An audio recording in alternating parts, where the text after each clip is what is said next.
여러분, 제가 참 오랜만에 에스라서를 가지고 이렇게 강단에 섰습니다.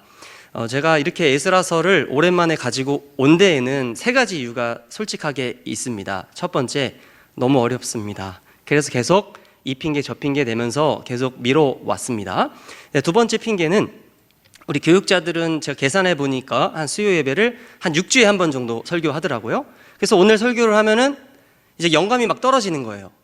그래서 또 다른 성경 우리가 막 보잖아요. 그때 삘이 딱 받으면은 이제 또 설교할 때쯤 되면 그거를 설교 안 하고서는 견딜 수가 없는 거죠. 그래서 그렇게 한 또 핑계가 있고요. 이제 세 번째가 좀 중요한데요. 우리 담임 목사님께서 학개서를 설교하셨는데 사실 학개를 쓴 학개서의 저자와 이제 에스라서의 저자가 생각이 좀 달라요. 그러니까 그들이 틀린 게 아닌데 좀 달라요. 그래서 여러분들이 설교를 들으실 때 큰 충돌이 있으실까봐 제가 그거를 핑계 삼아서 이제 계속 미뤄왔습니다. 충돌되는 것은 맞아요. 좀 관점이 다르기 때문에. 네, 그렇습니다. 자, 이제 본문으로 좀 들어가 보죠.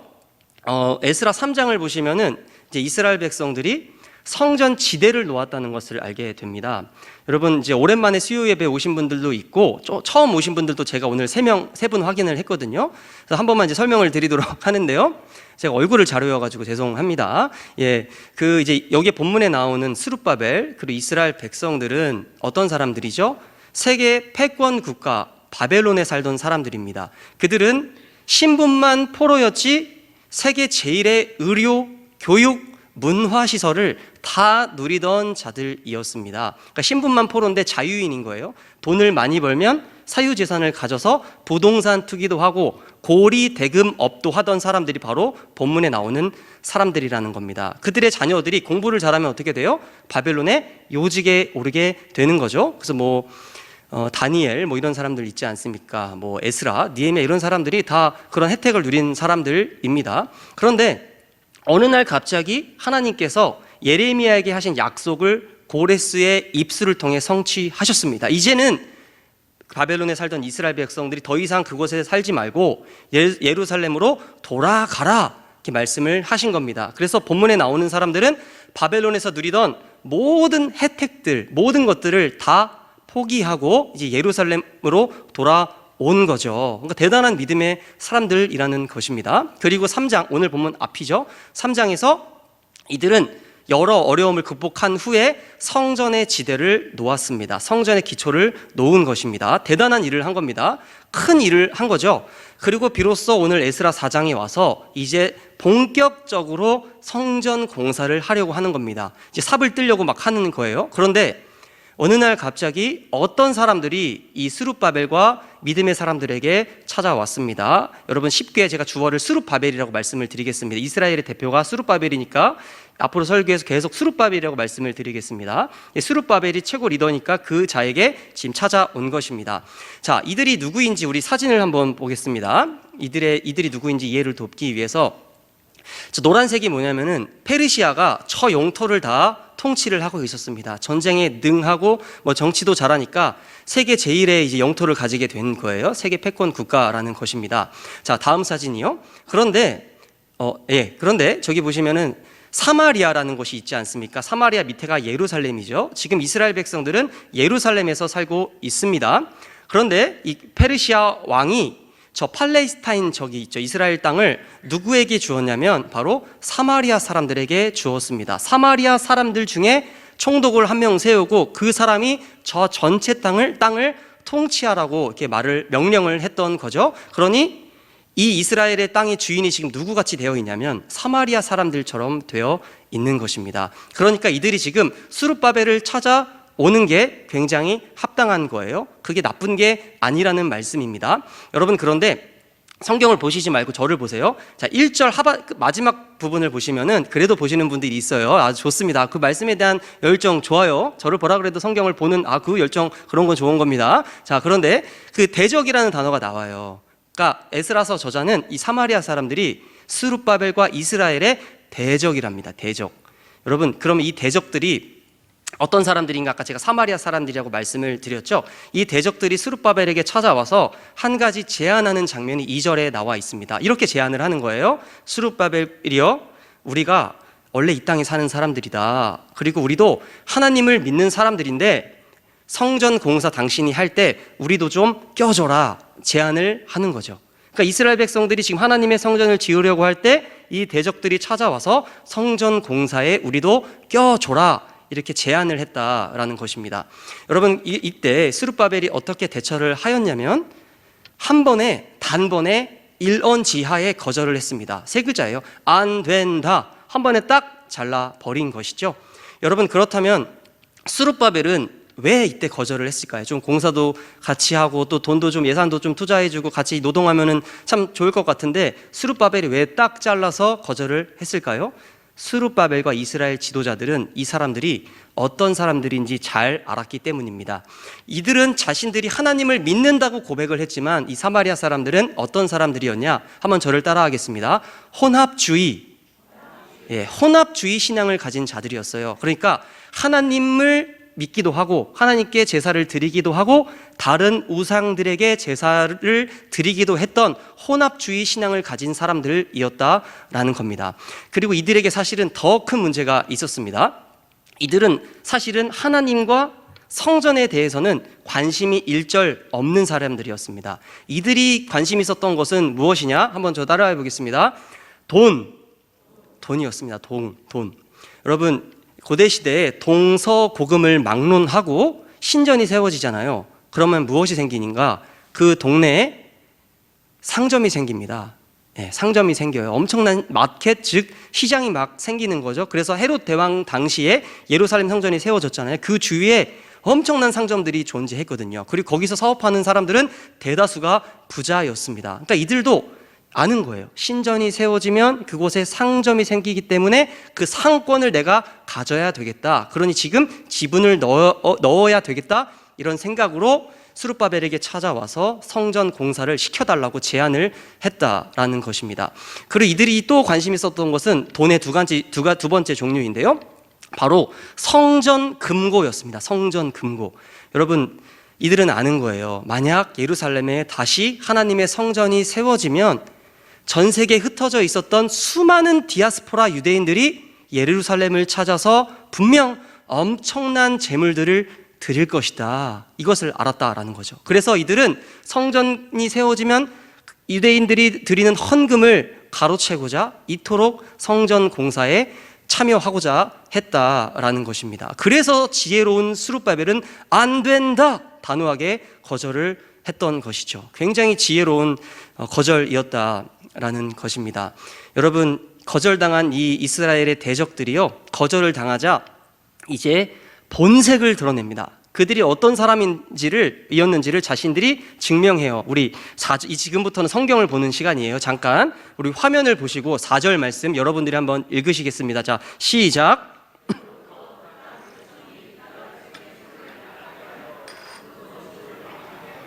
네. 그러니까 이들이 어떻게 했냐? 한마디로 말씀을 드리면 거절당하자마자 군사적인 움직임을 취한 겁니다. 이스라엘 백성들의 손이 약하게 됐다라는 게 뭐예요? 공사를 할 수가 없는 거예요. 벌벌 떨리는 거죠. 왜? 이거를 삽을 펐다가 이들이 공격할 수도 있었기 때문에 굉장히 두려웠던 거죠. 첫 번째 방해가 뭐예요? 군사적인 움직임을 했다라는 것입니다. 자, 두 번째 이들의 방해가 무엇이었는지 우리 5절 말씀을 또 화면을 보시고 여러분들이 읽으시겠습니다. 자, 시작.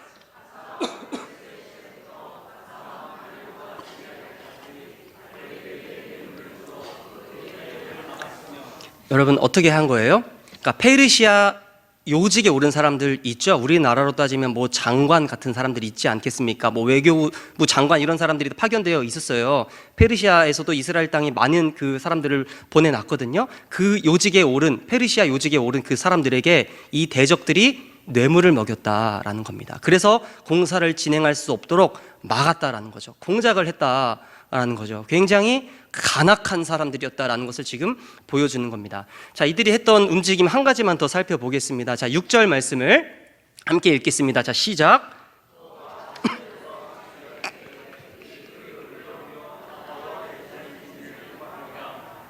예, 이제는 어떻게 하냐? 거짓 보고서를 써요. 거짓 보고서를 써서 어디다 보내냐? 아예 페르시아 왕에게 보내버립니다. 편지를 붙여버리는 거예요. 근데 이 보고서를 보시면 11절부터 16절 너무 길어서 제가 뺐어요. 설명을 드리겠습니다. 여러분 이스라엘 백성들은 성전을 지으려고 했죠. 그런데 이들의 보고서의 내용을 보면은 이들이 뭐라고 보고를 해놨냐?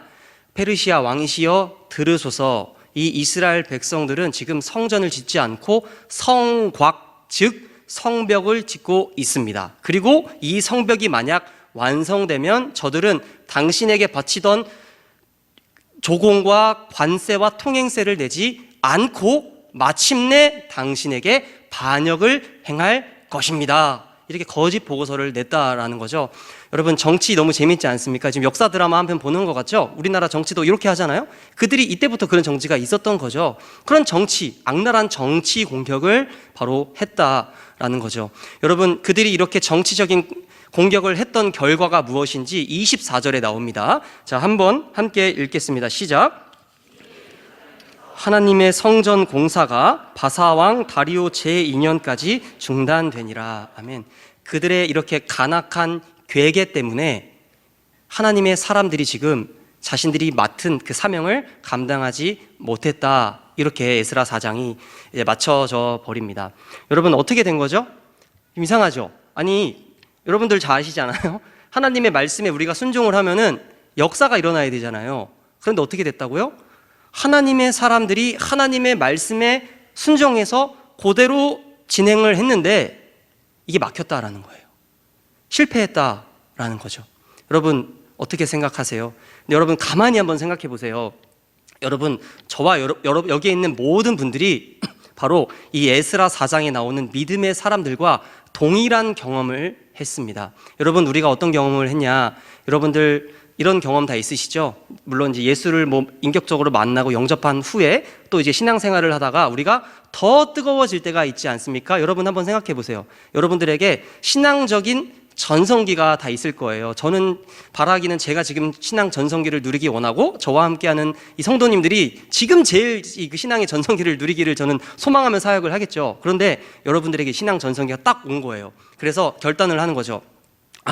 나 이제 하나님 엄청 사랑할 거야. 새벽부터 저녁까지 주님만 생각하고 주님의 말씀만 읽고 주님만 찬양하고 주님의 일만 할 거야. 경건으로 들어갈 거야. 여러분 했을 때 어떻던가요? 그게 쉽게 되던가요? 꼭 무슨 일이 생기던가? 이 경건을 가로막는 자들이 꼭 있었어요? 없었어요? 없었어요? 크게 비밀 아니니까 해두셔도 돼요. 예, 있었죠. 네, 이거는 필연적인 일이에요. 하나님만 바라보고 싶을 때 이게 허용되지 않고, 또 우리가 진짜 은혜 받아가지고 비상금 털어서 물질이 있는 곳에 마음이 있는 것이니까 주님께 바치고 또 봉사를 본격적으로 하려고 했을 때 꼭 어떤 일이 발생하잖아요. 그러니까 에스라 4장에 나오는 이 믿음의 사람들이 경험하는 그 경험을 우리가 다 경험을 했다라는 것이죠. 여러분, 그런데 성경을 살펴보니까요, 하나님께 쓰임받았던 사람들, 즉 하나님께서 말씀하신 것을 수행했던 사람들은 모두가 다 이런 경험을 했다는 것을 제가 확인했습니다. 여러분, 첫 번째 인물이 참 모세는 아니겠지만 아벨이지만 일단 모세를 설명드리겠습니다. 여러분, 모세가 어떤 인물이에요? 하나님께 소명을 받았잖아요. 시내산 떨기나무에서 소명을 받았죠. 가기 싫었어요. 모세도 안 가고 싶었어요. 그런데 하나님이 막 가래요. 그래서 어쩔 수 없이 모세가 순종해서 그 두려운 바로에게 들어갔잖아요. 그리고 어떻게 했습니까? 엄청나게 고된 노역을 하던 그 사람들을 구원해 줬어요. 그 노동을 끝내버린 거예요. 홍해를 가르고 가나안 땅으로 그 사람들을 데리고 왔거든요. 하나님 말씀에 순종하여서. 그런데 어떤 일이 발생합니까? 자신을 살려준 모세를 죽이려고 하는 사람들이 생긴 거예요. 여러분, 이 사람들은 어떤 사람들이에요? 나일강에 자기 아들을 던져본 사람들이거든요. 그러니까 더 이상 이집트 땅에 살면 안 되는 사람들이거든요. 나와야만 자기들도 구원받고 가족도 지킬 수 있었던 그 사람들이 모세에게 당신은 가라, 우리는 새로운 지도자를 세우고 이집트로 돌아가겠다, 반대했다라는 거죠. 그러니까 모세가 하나님의 말씀에 절대적으로 순종했는데 형통한 길이 열린 게 아니라 방해가 생겼다라는 것을 우리가 너무나도 잘 알고 있습니다. 여러분, 요아스는 또 어떤 인물입니까? 남유다의 왕이었죠. 이 요아스라는 왕은 물론 엄청나게 거룩한 왕은 아니었죠. 그런데 이 요아스가 남유다를 통치하다 보니까 자기도 좀 선한 마음이 든 거예요. 선한 양심이 좀 든 거예요. 그래서 지시를 했거든요. 어떤 지시를 했는가? 가만 보아하니까 성전에 가보니까 우상들이 너무 많은 거예요. 그래서 그 우상들을 철폐시켜라 지시를 했잖아요. 여러분 당연히 해야 되는 일이죠. 하나님의 일이죠. 이 일을 수행하자 어떤 일이 발생했냐? 바로 그 지시를 들은 제사장들이 요아스를 살해해 버렸습니다. 그러니까 선한 일을 할 때 이렇게 박해를 받았다라는 거죠. 여러분 예수님의 삶을 한번 묵상해 보세요. 예수님이 이 땅에 오셨죠. 이 땅에서도 이스라엘 땅에 오셨습니다. 이스라엘 사람들을 구원하러 오셨잖아요. 주님께서 얼마나 여러분 열심히 사역하셨습니까? 정말 3년 동안 쉬지 않고 말씀하시고 가르치시고 정말 얼마나 많은 것을 동선을 걸어 다니셨어요? 그때 뭐 하셨어요? 뭘 보여주셨어요? 사두개인들과 바리새인들에게도 죽은 자가 살아나는 것도 보여주셨고, 병든 자가 한 번에 고쳐지는 것도 보여주셨고, 사탄이 한 번에 쫓겨나는 것도 보여주셨거든요. 왜 그 기적들을 그 바리새인들과 사두개인, 즉 예수님의 대적들에게 보여주셨습니까? 예수님은 그들을 구원하시고자 하늘이 신비한 표적을 그들에게 친히 보여주셨거든요. 그런데 어떻게 했습니까? 그들이 예수를 십자가에 못 박아버렸죠. 하나님의 일을 하는데 여러분 예수님도 자기 마음대로 하는 게 아닙니다. 성령이 인도하시는 대로 하나님이 말씀하신 대로 순종한 분이 예수님이죠. 하나님의 말씀을 이 땅에서 순종했는데 주님 앞에 꽃길이 열린 게 아니라 오히려 대적의 길이 열렸다는 것을 우리가 복음서 안에서 너무나도 많이 확인하게 되는 거죠. 여러분 마지막 인물입니다. 여러분 바울은 어떻습니까?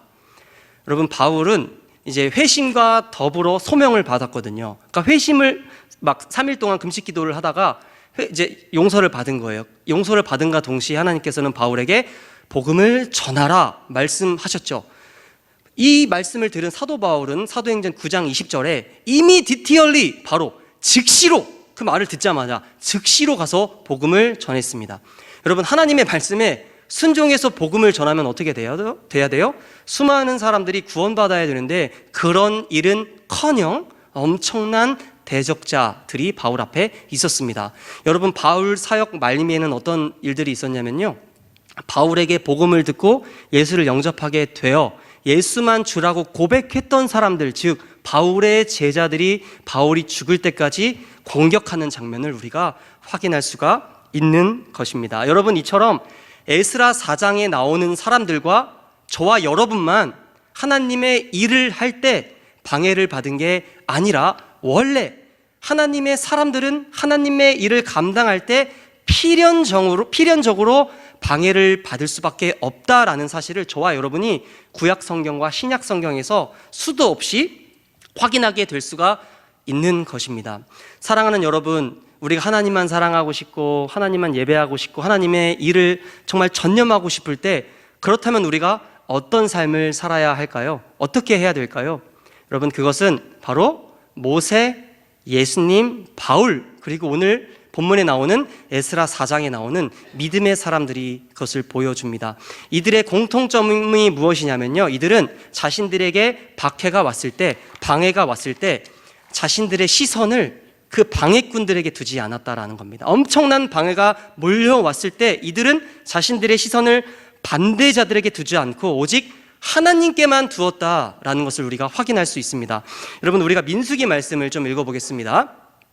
자, 민수기 14장 4절에서 5절과 20장 4절에서 5절 말씀을 한 번에 읽도록 하겠습니다. 자, 부탁드립니다. 자, 읽습니다. 시작.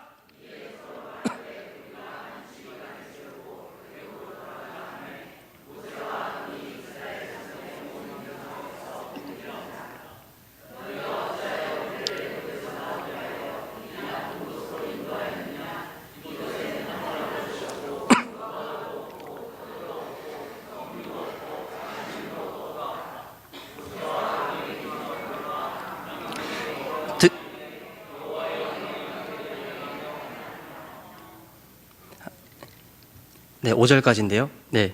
그러니까 모세와 아론이 이스라엘 자손의 온 회중 앞에서 엎드린지라 이렇다는 거죠. 그러니까 모세가 이렇게 행동을 한 거예요. 엄청난 박해가 왔잖아요. 수도 없는 박해를 받았거든요, 모세가. 그때 모세가 무엇을 했냐?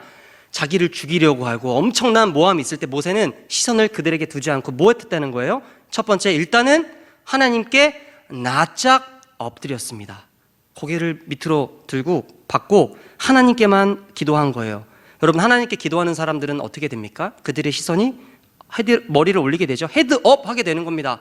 하나님께 엎드리던 사람은 결국 하나님을 만나고 하나님께 시선을 고정하게 되죠. 여러분, 모세가요 얼마나 권위가 있는 사람이었습니까? 그의 기도 한 번이면 불이 임해서 그들을 가릴 수 있었거든요. 그러나 모세는 그렇게 하지 않았습니다. 그들에게 시선을 고정시키지 않고 오직 하나님만 바라봤기 때문에 그가 맺은 열매가 무엇입니까? 믿음의 군사를 잉태했다라는 겁니다. 여러분, 여호수아서에 가면요 이제 이스라엘 백성들이 어떤 단어로 나오냐, 이스라엘 자손들, 백성들이라는 단어도 나오지만 아주 중요한 단어로 기록이 됩니다. 광야 40년 동안 모세에게 배웠던 그 사람들은 무엇이라고 불리느냐? 저를 한번 따라해 보겠습니다. 군사, 군대, 하나님의 군대가 된 거거든요. 말씀으로, 기도로 무장되었거든요. 그들이 어떻게 그렇게 무장될 수 있었겠습니까? 모세가 힘들 때마다 그들에게 시선을 고정시키지 않고 오직 하나님께만 시선을 고정시켰을 때 믿음은 모세가 그들을 사랑으로 품고 사역할 수 있었기 때문에 이스라엘 모든 백성들이 멸절되지 않고 믿음의 하나님의 군사가 될 수 있었다라는 것입니다. 여러분, 예수님도 마찬가지죠. 여러분, 예수님께서 공생의 사역을 하실 때 얼마나 많은 박해와 반대가 있었습니까? 뭘 해도 욕하죠. 뭘 해도 불만인 사람들이 얼마나 많았습니까? 사두개인들과 바리새인들은 철천지 원수였는데 예수를 죽이기 위해서는 밤에 야합을 하기까지 했던 사람들이죠. 여러분, 예수님은 말씀하시면 계속 공격을 당하셨습니다. 그런데 우리 주님께서는 방해를 받을 때마다, 대적들이 공격할 때마다 그들에게 시선을 두지 않으셨습니다. 그들에게 시선을 두지 않고 그때마다 더욱더 하나님께 시선을 고정시켰던 분이 예수님이죠. 그래서 예수님은 어떻게 하셨나? 여러분, 십자가 위에서 예수를 한번 생각해 보세요. 얼마나 참혹합니까? 얼마나 고통스러웁니까? 한번 생각해 보세요. 그런데 여러분, 예수님께서 운명하실 때 엘리 엘리 라바 사박다니 하시죠. 그 전에 예수님께서 무엇 하셨냐? 하나님께 기도하셨는데 이렇게 기도하셨습니다. 누가복음 23장 34절 말씀 우리 다 함께 읽어보겠습니다. 자, 시작.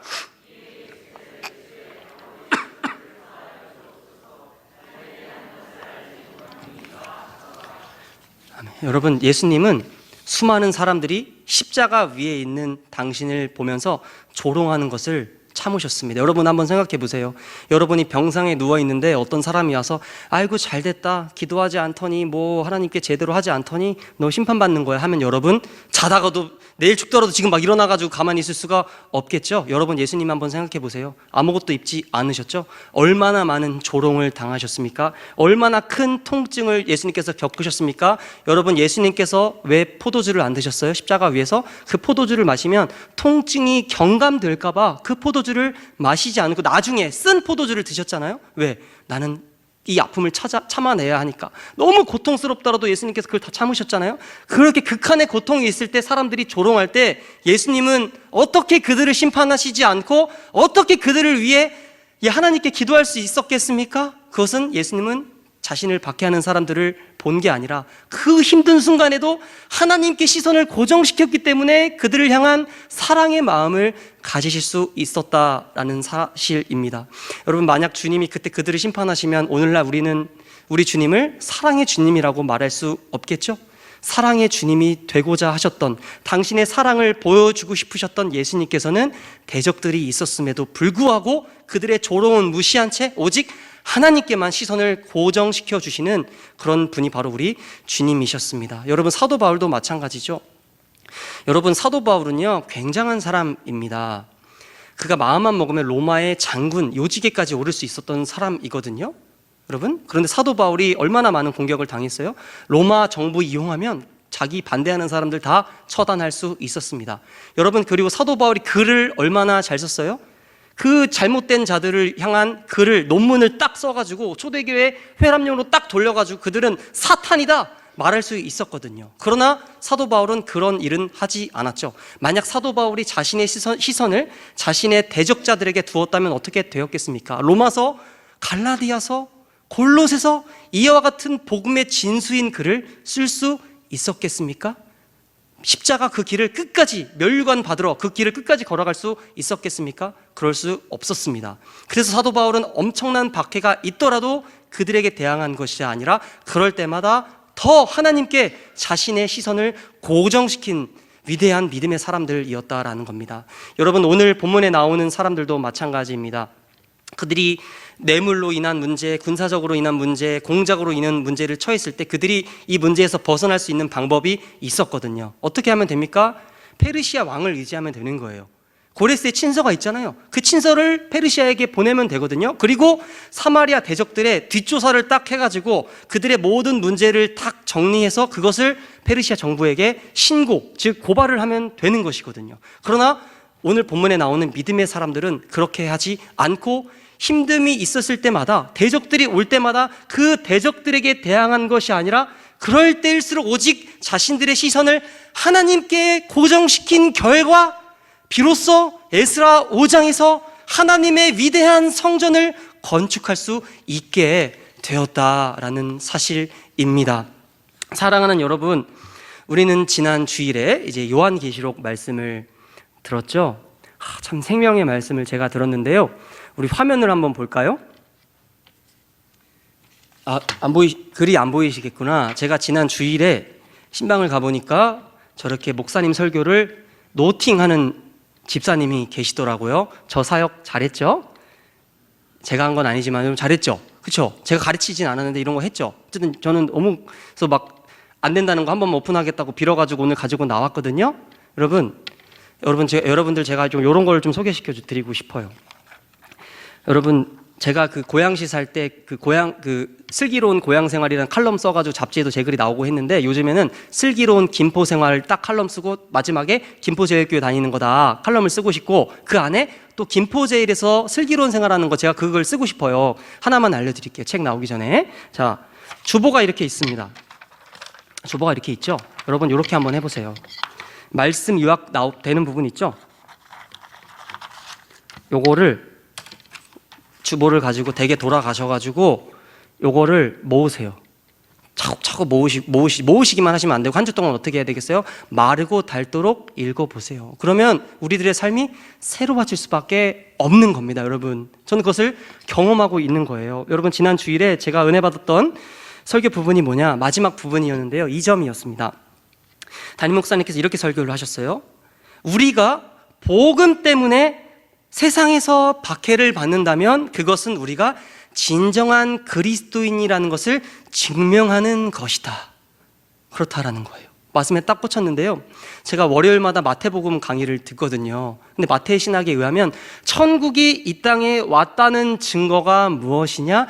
천국 백성이 어떤 세력으로부터 방해를 받는 거거든요. 그러니까 요한계시록 신학과 마태복음 신학이 충돌되지 않고 조화롭게 연결되는 거죠. 그리고 오늘 저와 여러분이 이 시간 확인하는 겁니다. 요한계시록, 마태복음뿐만 아니라 에스라 4장과 사실은 구약 성경, 신약 성경, 66권 성경을 다 합쳐보면 원래 우리가 하나님만 사랑하고 싶고 하나님의 일만 하고 싶고 하나님을 위해 모든 걸 다 하고 싶은 그 순간에는 필연적으로 무엇이 찾아온다라는 거예요? 어떠한 방해가 찾아온다는 거예요. 찾아올 수밖에 없다라는 거예요. 그게 사실은 성경적인 거라는 거예요. 제가 어떤 일을 할 때 방해가 있다? 어떤 일이 생긴다? 이것이야말로 내가 하나님께 쓰임받는 증거다라는 겁니다. 사랑하는 여러분, 여기 몇 분 보니까 참 마음이 여린 분들 있어요. 딱 보고 상처 잘 받으신 분들도 있고 저한테 그런 말씀을 하시는 분들도 있는데, 여러분 오늘 많이 위로받으시기 바래요. 여러분들이 믿음 생활 하시다가 상처 받으셨다면 사실 이 시간 기뻐해야 되는 거예요. 왜요? 상처 받았다면 여러분은 진짜 하나님의 천국 백성이라는 것이 증명된 셈이기 때문에 그래요. 여기에 보니까 사명자들이 너무나도 많아요. 하나님의 일을 정말 최선을 분골쇄신하면서 사역하시는 분들 너무 많거든요. 그럴 때 방해 많이 받아보셨죠? 여러분 죄송합니다만 앞으로도 수많은 방해가 있을 것입니다. 그때마다 확인하세요. 아, 내가 진짜 하나님의 종이었구나. 그럴 때마다 내가 그 사람들을 미워하거나 그 사람들의 내 시선을 고정시키는 것이 아니라 그럴 때일수록 하나님을 바라봐야 되겠다. 그리하면 이 에스라 4장에 나오는 사람들이 비로소 하나님의 집을 건축하였던 것처럼 언젠가 나도 믿음의 사람으로 세워져 있을 것이고 내 가정도 말씀의 사람으로 승화되어 있을 것이며 내가 사역하는 그곳에 성령의 열매가 맺힐 것이다. 이 확신을 가지시고 힘들 때마다 사람이 아니라 하나님께 시선을 고정하셔서 하나님의 귀한 축복을 누리실 수 있는 여러분들과 제가 되기를 주님의 이름으로 축복합니다. 아멘.